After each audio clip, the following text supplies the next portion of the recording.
All right, welcome to today's verdict. I'm your host and trial attorney, David Lesh. We have a very interesting show today, starting out with a subway settlement, helping the disabled throughout our city. Certainly something you're going to want to see. Ending with a little bit about Earth Day and the measures that we're trying to go to control climate change in our own city and what you can do if you're in a building in New York City to try and help with climate control. We have a big show. Stay with us. Today's verdict starts right now.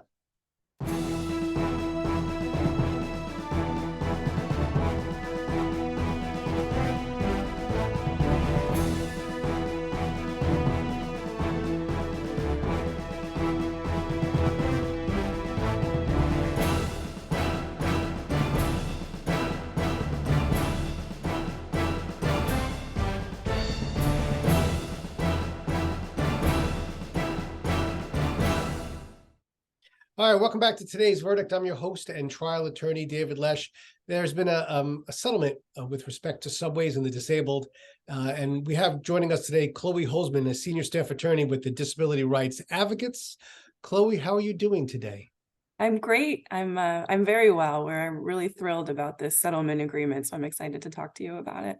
We at today's verdict have a soft spot for the disabled, and we tend to feature many segments, as many as we can, that go out of their way to help the disabled in our community. And certainly it looks like you did that here. Can we talk a little bit about what life was like in the subways for the disabled before this settlement, if you could? Sure. I mean, what life continues to be like for many people trying to access the subway system is encountering the fact that there just aren't enough elevators and ramps to be able to get into stations. So for people who need stair-free access to be able to get onto the platform or get out of the station, you just can't do that at the majority of stations in the system. At the moment, I think it's around only 25% of subway stations are fully accessible. And so, we are 50 years out from the federal law called the Rehabilitation Act, and about 30 years out from the Americans with Disabilities Act. And so it's one of the reasons these cases were brought is that it's been pretty outrageous for people to still not be able to access so much of the system. I do travel throughout the city on subway, and I notice there are still many stations that do not have the access. Is that because the stations themselves were not constructed in such a way that it made it feasible, or why are there so many subway stations that are not accessible? Yeah, I mean the history is quite complex, honestly, and it goes back to when the Rehabilitation Act, the law that I just mentioned, was passed. What ended up developing in those years was a agreement that came to be known as the Key Stations Agreement that provided for the MTA to make just 100 stations accessible. And even though I think originally that number was not intended to be a ceiling, but rather a floor, it was treated as a ceiling for a very long time. And so, only just recently did the MTA hit that mark of getting 100 stations accessible, and that still leaves the vast majority of the system inaccessible. So what would you do if you started from a station that was accessible and then ended up getting off of a train to a station that was not accessible? How did you get out of the station? Could you get out of the station, or did you have to travel to another station? What would you do if you were disabled? Yeah, it's a great question and something that a lot of people encounter every day. And people generally either aren't able to travel to those stations, which, just eliminates an entire swath of the subway map. If you're looking at it, places people just can't go if they need to be able to get to the street or to the platform with stairs, and they can't do that. Or people, sometimes do things that are quite dangerous, like bumping down subway steps with a wheelchair, or relying on other passengers or strangers to be able to carry a walker or a stroller for them. And so, anyone who rides the subway has seen this all over the system. It continues to be an issue with elevators that need to be maintained better. So when they're out of service, people encounter these problems too. But in general, we just need more elevators in the system so that people can assume that when they go to a station, it's going to give them a way to get out if they can't use stairs. I'm just going to go to the glasses for a second. It looks like, so we brought this action, or you brought the action initially in the Southern District, which is, for the viewers, that's federal court, and state court as well. Why both, or why not just one? What was the impetus for that? Yeah, so just to clarify, this action is actually two actions. So the settlement that we're talking about today settles two different cases. And these cases were brought kind of successively by my organization, Disability Rights Advocates, on behalf of a huge group of advocates and individuals. And just to take a moment and give them some props as well. I mean, these are people, there's so many people who have fought for decades to try to make the system accessible. So even back when, around the time of the Key Stations Agreement that I mentioned before, this is many, many decades that people have been advocating for better access to the system. And we're finally, with this agreement, I think, seeing some major milestones that are going to be ahead of us for this. But it really there's just been a couple of cases that have been brought, and we started in. Sorry, it's a little complicated how many cases we're talking about, so I'm going to take the first one first, which is the state case that this agreement settles. So that case is a case that was brought under the city human rights law, which in many ways offers broader protections than federal and state law. And so that case was brought in state court about the entire system being so inaccessible, alleging that that was a violation of the New York City human rights law because it's discriminatory. And then in addition, a couple years later, we brought this case in federal court that you mentioned. Yeah. That case is about the MTA's practice of renovating stations and not adding elevators or ramps during those renovations. So I think many people are probably familiar with the experience of having a station go out of service for months, sometimes, under construction. And then once the renovation work was finished, it would open up again and there still would not be access for people who can't use stairs. Which leads us to the settlement itself. As described in the settlement agreement, MTA commits to dedicating 14.69% of each of its 5-year capital plan budget. That's a lot. Of course, there's an out there for a little while if there's, if there's unexpected critical needs, but they still must devote at least 8% no matter what. So that's a nice amount of money that will be going into this fund. Are you happy with the settlement?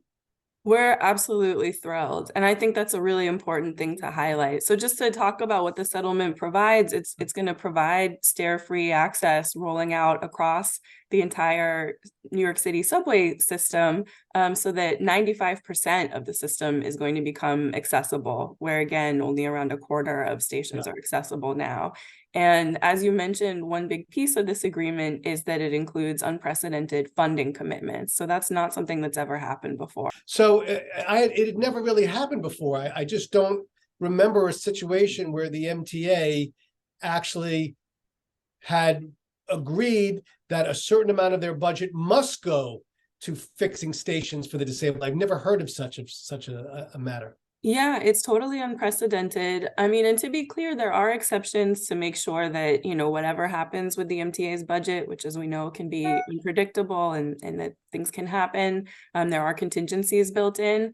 But in general, yeah, we have these funding minimums, and it's really important because before this lawsuit was filed, MTA capital plans sometimes committed as little as 2% to station accessibility. It's really very little. That's not. Yeah, it's very little. And that's part of how we got to where we are today. It's been a historic underinvestment in accessibility work over decades. I know the judge was very happy here. The state Supreme Court judge, Judge Shlomo Hagler, who I've been before myself.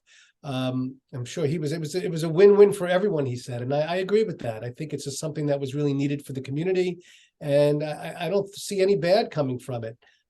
Listen, things cost money, but it's for the common good. And how could you not want to help out those who can't get around because they're disabled? It's just the right thing to do. I think that's what the point I'm trying to make. I'd like to just jump in there, David, because I think one other point to make is that, this isn't just an agreement that's going to benefit people with disabilities. This is an agreement that benefits everyone, whether you're someone pushing a stroller, someone who breaks a leg and has a temporary disability, someone who's carrying a lot of baggage around, or, headed to the airport. People age into disabilities. Everybody, sometimes you're just tired and you want to take an elevator and not the stairs, even if you could otherwise. So this is something we know is going to help everyone in the system. Are there certain stations, Chloe, that are going to be worked on first before others? Are we going to get the fourth? I mean, I think Union Square is already already handicapped or disabled. The disability has been disabled, have been helped out in that particular station, but I'm sure there are many stations that need this. Are there any stations that we're going to see first and foremost rehabilitated? Yeah, well, I mean, something that's important to keep in mind is even some larger transfer stations, you mentioned Union Station. There are many stations in the system where only some train lines at those stations are accessible, but not all. So there may be partial accessibility at some stations, but that can still be a problem if people need to access a particular line or transfer to a particular line. To your question just about which stations are going to be rolled out first, those are going to be included in the MTA's capital planning. And so, that information will be available publicly, but I don't have it off the top of my head. By the way, when does this start? When does the funding start? When are you getting the money? Well, things are happening, now, and this agreement, now that it's in effect, every successive capital plan going forward, now is going to be including these commitments.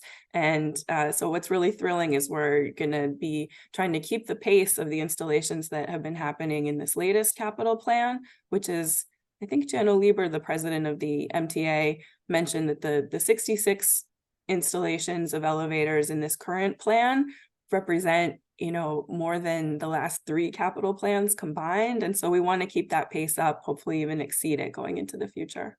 Well, Chloe, I want to thank you very much. Very informative. I think it's a good thing that we've done here, or should I say you've done, and many of those we've been working with. And hopefully you can come back the next couple of months, maybe give us an update and how it's going, if you could. It's been a huge collective win. So I'm very excited to be here and talk about it. And thank you so much. It's our pleasure. All right, stay with us. Today's verdict has so much more right after this. Thousands of kids start vaping, and I can't let this happen to my kid. Of course, it's awkward to talk to your kids about the dangers of vaping. Hey, bestie, how sketch is me?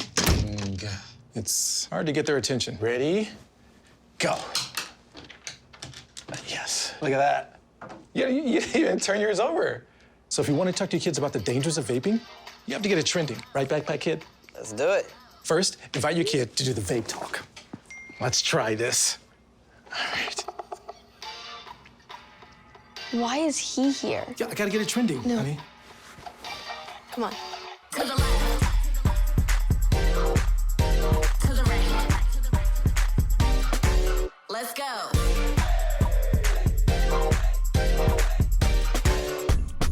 Oh, honey, can we talk?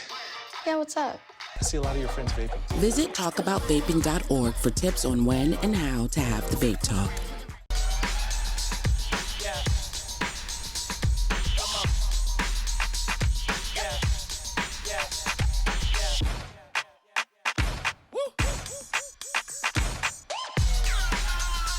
You're not going to get it all right. Just make sure you nail the big stuff, like making sure your kids are in the right seat for their age and size. Get it right at nhtsa.gov/the-right-seat. Man, it's lonely. Like, going through life lonely. There is the therapeutic aspect of music, just expressing how you feel. I'm going to talk to Howie about his feelings, make it into a song.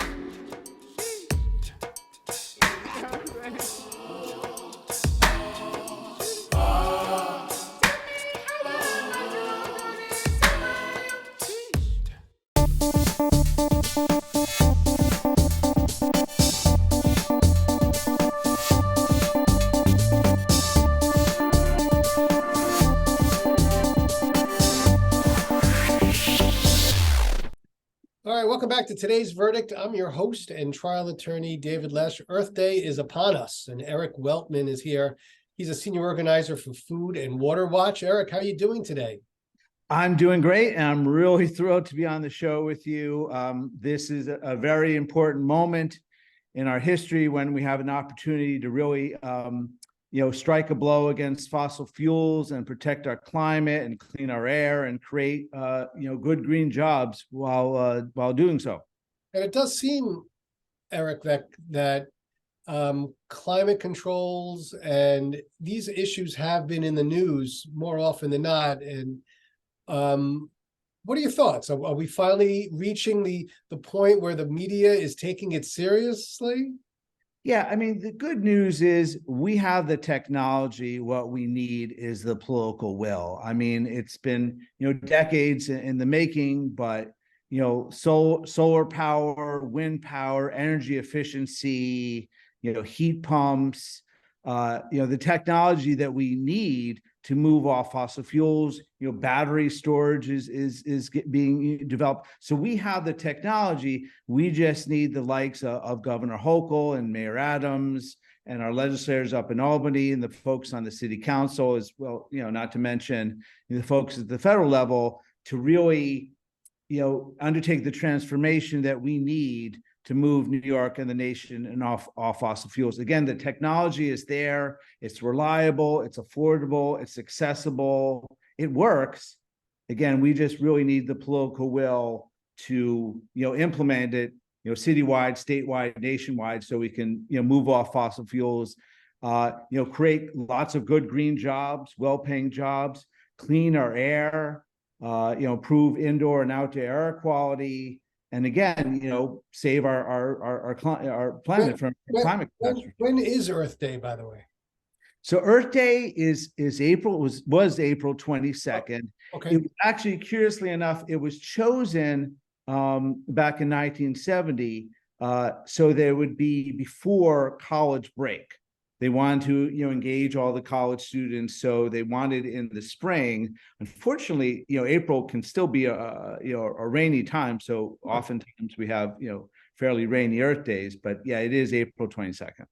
All right, now you have some history with Earth Day. Tell the viewers about your first. Well, I grew up in New Jersey, but we're New Yorkers at heart. So when I was 3 years old, my mom took me to the very first Earth Day in Central Park, and I don't recall it, but my mom says that I danced and hippies painted my face. So it was a fun time, but I think that with climate change, we can still have a lot of fun on Earth Day, and we do, but it's really an important time to be not only taking individual initiatives like recycling and driving less and using energy efficient light bulbs, but really pushing for the policies that we need to transform our energy system. Now, what do we call this? Climate law? Are there laws that tell me how we phrasing this for Albany? Yeah, so up in Albany, we are pushing for a couple of bills, including the Build Public Renewables, which folks may or may not remember. Back in the day, Franklin Roosevelt, who was governor at the time, established the New York Power Authority, which mostly operates a lot of upstate, dams. But Food and Water Watch and our allies would like to unleash NYPA's capacity to help ramp up the production of renewable energy. So that's one of the policies that we're pushing for, is more public renewable energy through the Build Public Renewables Act. There's also a bill that we're trying to pass in the budget called the All Electric Building Act, which would require building statewide, as we've already started doing so in the city, to move off of fracked gas. How are we doing that? How are we moving off of that into the buildings in the city? Well, we have the technology. It's it's heat pumps, it's energy efficiency. And one thing I'll quickly note is that we work with a lot of great organizations, one of which is We Act for Environmental Justice, based in Harlem. And they did a really interesting study, I think, focusing on some public housing in the Bronx, talking about indoor air quality problems associated with conventional gas stoves. So again, moving off fossil fuels, moving off frack gas, not only has benefits for the climate, but also helps improve indoor air quality, because those gas stoves, they leak an awful lot, and that methane and all the chemicals in My it. building is Yeah. trying to be moving off of gas stoves into the electric stove. You're getting some pushback though. Do you find that there is pushback from tenants in the building that are just used to their own gas stoves? You know what? When we acted this study, they found that people really like these new induction stoves. Look, I'm full disclosure, I'm 55 years old. I have all too much experience with really cruddy electric stoves in the past. And I'm sure a lot of us do. These new induction stoves, electric stoves, they work. Chefs swear by them. Chefs, real professional chefs, including a cousin of mine. I mean, that's how he makes his livelihood. And he swears by these new electric induction stoves. They really do work. Heat pumps work that, What exactly is a heat pump? How does that work? Oh my God. Now you're getting into technology here. Basically a heat pump, as I understand it, I'm not going to describe it as well as others could, but it transport, it's like an air conditioner. It uses electricity and it takes the hot air from the outside and brings in when you need the heat, and it does the reverse. It's basically like an air conditioner that can work in reverse to generate heat. That's my Okay.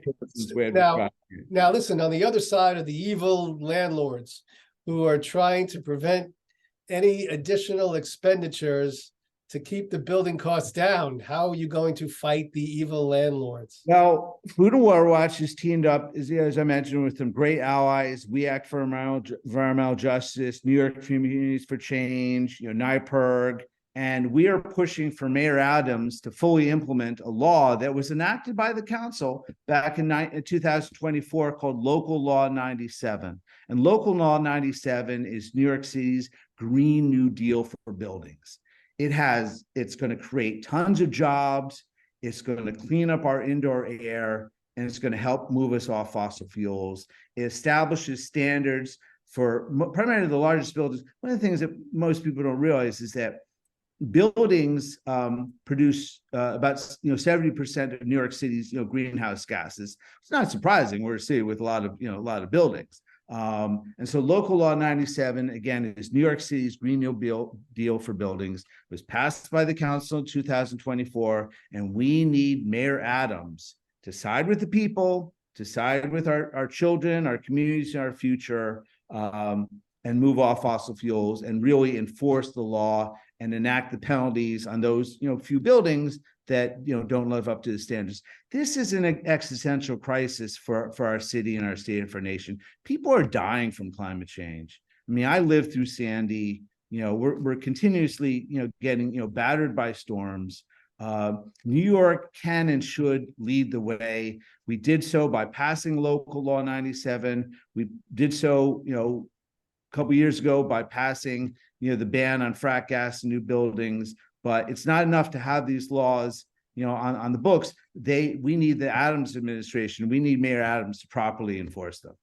Are there any lawsuits that are being brought here to force landlords to comply with certain? Not yet. We're in the process of crafting the regulations. And that, again, that's what Food and Water Watch and we've got a lot of great allies on the council and working with New York Communities for Change and NYPIRG, and We Act for Environmental Justice and a lot of youth. We're working with a great youth organization called Triage. As you can imagine, high school students, I mean, they have, as they say, they have a lot of skin in the game. Yeah, their future. My son Zach is involved in this effort as well, because this is his future. And high school students, they really care about this. How do people contact you if they want to get involved? That's a wonderful question. Well, for one thing, I'm going to take the liberty of holding up one of our signs. I love it. Fossil fuels. They can send a text to the number listed here. We've got a website, foodandwaterwatch.org. I work out of an office we have in Brooklyn. We're actually right across from Borough Hall if folks want to, hop on the subway and pay a visit. But we've got a lot of events and activities here in the city and across the state. And we're working, our darndest to, protect our most vital resources, the water we drink, the air we breathe, the food we eat, the climate we rely upon. And so, Food and Water Watch welcomes everyone, getting involved. All right, Eric, I'm going to leave it there. You definitely summed it up. Looks like from your first Earth Day experience till today, you've been doing a good job in trying to keep the environment clean and better the environment for people. As a friend of mine used to say, the fun is in the fight. The fun is in the fight. Exactly. Well, just like an attorney would say. All right, so maybe you can come back the next couple of months. Let us know how things are going. Awesome. Thank you. It's our pleasure. All right, stay with us. Today's verdict has so much more right after this. Dear moms and dads, what you have achieved here today is going to help us and our futures. It is why we are coming up on stage to collect your diplomas. You know it's true. Mom, we love you always. Everything I do. When you graduate, they graduate. Visit finishyourdiploma.org to find free and supportive adult education centers near you. Hey, boss. Okay? I said I'm fine.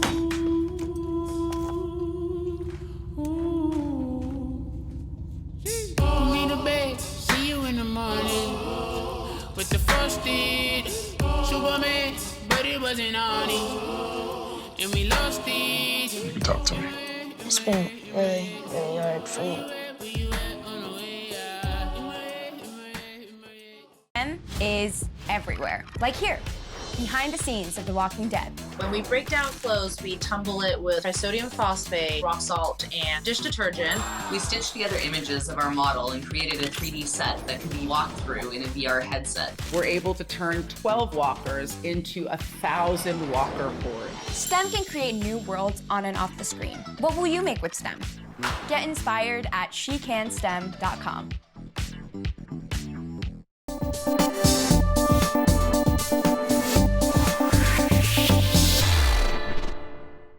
Well, that's all we have for today. I'd like to thank our guests for joining us, and of course, you, the viewers, for watching. If you have an issue or a topic you'd like to see on a future edition of Today's Verdict, feel free to email me at davidlesh@bronxit.org.